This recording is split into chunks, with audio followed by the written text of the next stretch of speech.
Desk पर विजय सब्रवाल अपने त्रिशूल के साथ आपके समक्ष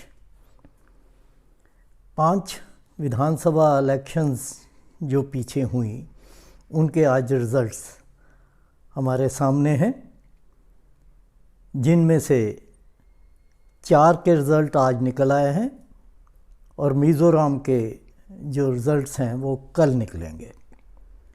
तो 4 राज्य जो आज काउंटिंग जहां हुई उनमें से मध्य प्रदेश, राजस्थान और छत्तीसगढ़ बीजेपी ने जीते और कांग्रेस ने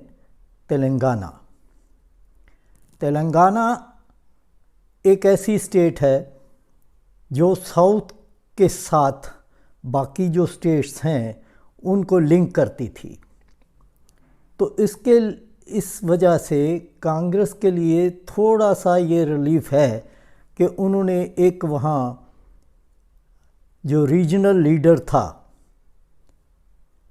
जिसकी वजह से तेलंगाना स्टेट बनी थी, उसको हराने में कामयाबी हासिल की।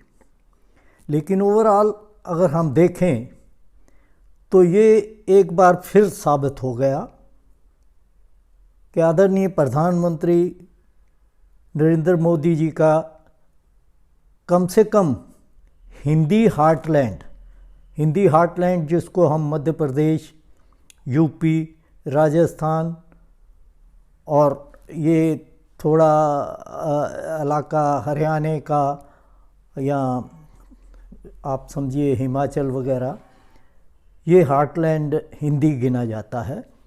तो इसमें उनका दबदबा उसी प्रकार है जिस प्रकार 2014 से उनका चल रहा है।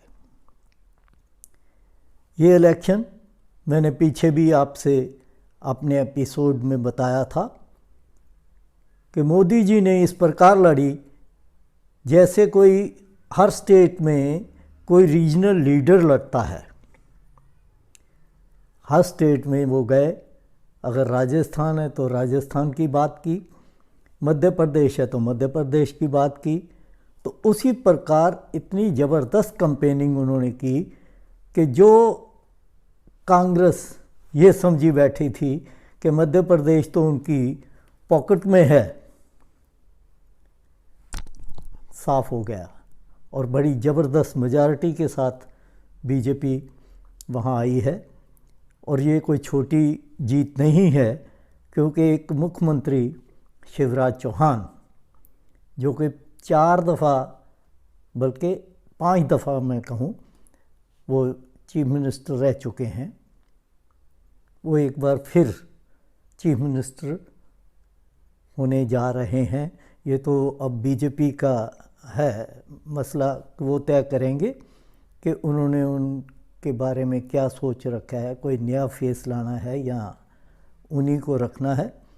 बाकी मुझे ये लगता है कि जिस प्रकार की वहाँ विक्ट्री बीजेपी को मिली है तो वो शिवराज जी को ही कंटिन्यू करवाएंगे।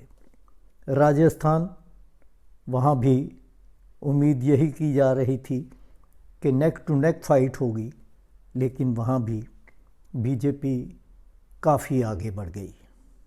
और छत्तीसगढ़, जिसको कांग्रेस से समझी बैठी थी कि वो तो उनकी जेब में है, वहाँ भी हारी और काफ़ी मार्जिन से हारी। हो सकता है कि आखिरले दिनों में जो ईडी के छापे वहाँ मुख्यमंत्री के जो क्लोज़ ब्यूरोक्रेट थे या दूसरे उनके जो साथी थे उनके ऊपर जो ईडी ने जाके अपने एक्शन किए, उसका असर भी कांग्रेस की डिफीट में हो सकता है। लेकिन जो इन सारे नतीजों से मैं ऑब्ज़र्व कर पा रहा हूँ तो वो ये है कि एक ये कि मोदी जी के मुकाबले में अभी कोई लीडर देश में नहीं है। और कांग्रेस में भी, चाहे कांग्रेस कुछ उभरी है, अपनी जो यात्रा राहुल जी ने की उसकी वजह से उनका अपना इमेज थोड़ा ऊंचा उठा है, लेकिन उनका जो सेटअप है कांग्रेस का, वर्कर्स जो हैं वो बिल्कुल छिन भिन हुए बैठे हैं। कहीं उनका कोई एस्टेब्लिशमेंट नहीं किसी स्टेट में, तो वो एक एंटी गवर्नमेंट, जो मतलब एंटी इनकम्बेंसी मैं कहूँ, वहाँ तेलंगाना में हुई, जिसका असर उनको मिल गया, उसका फ़ायदा कांग्रेस को मिल गया। अदरवाइज़ जो है बीजेपी के मुकाबले में उनका जो ऑर्गेनाइजेशनल सेटअप है वो बहुत ढीला है, नंबर 1। नंबर 2 कि कांग्रेस जो है वो किसी भी जीत को संभाल नहीं पा रही। जैसे वो राजस्थान में उनका राज था, अच्छी पॉलिसीज़ भी उन्होंने अडॉप्ट की, लेकिन फिर भी वो उस चीज़ को कंटिन्यू नहीं कर पाए जिस प्रकार शिवराज चौहान जी ने मध्य प्रदेश में करके दिखा दिया। तो इसलिए इन इलेक्शन से कांग्रेस को काफ़ी कुछ सीखने की ज़रूरत है। और मैं ये समझता हूँ कि ये जो इंडिया अलायंस वगैरह इन्होंने जो बनाया था, उसमें भी कांग्रेस की पोजीशन अब वीक होगी, क्योंकि जो दूसरे अलायंस के पार्टनर हैं, चाहे बंगाल के हैं या आप पार्टी है, वो ज़्यादा से ज़्यादा फ्लैश डिमांड करेंगी। और एक किस्म का जो मन में उदासी भी होती है वो भी इसमें छाई रहेगी। तो इसलिए बीजेपी ओवरऑल इसमें काफ़ी कामयाब रही और एक दफ़ा फिर उन्होंने वो करके दिखा दिया जो तकरीबन 2 महीने पहले तक ऐसा लगता था कि शायद बीजेपी मध्य प्रदेश में ना जीत पाएगी। राजस्थान का तो नेक टू नेक कहा ही जाता था, लेकिन वहाँ भी बीजेपी ने क्लियर मेजॉरिटी हासिल की है। तो ये ज़रूर है कि इस समय साउथ इंडिया जो है वहाँ से बीजेपी आउट हो गई। किसी भी स्टेट में बीजेपी का कोई योगदान नहीं है, कोई अलायंस नहीं है।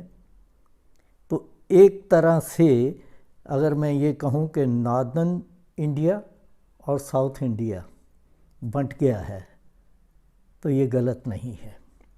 ये बीजेपी को भी सोचने की ज़रूरत है कि क्या रीज़न है कि उनके द्वारा कही हुई बातें जो हैं वो साउथ में लोग पसंद क्यों नहीं कर रहे।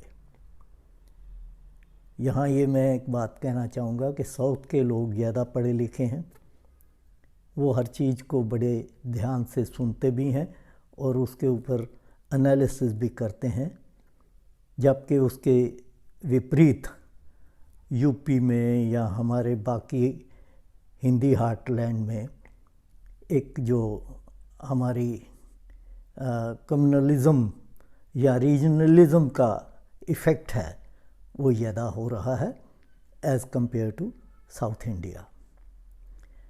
तो देखते हैं कि इसका इम्पेक्ट आगे जो पार्लियामेंट की इलेक्शन 5 महीने के बाद होने जा रही हैं उसमें क्या रिज़ल्ट रहेंगे।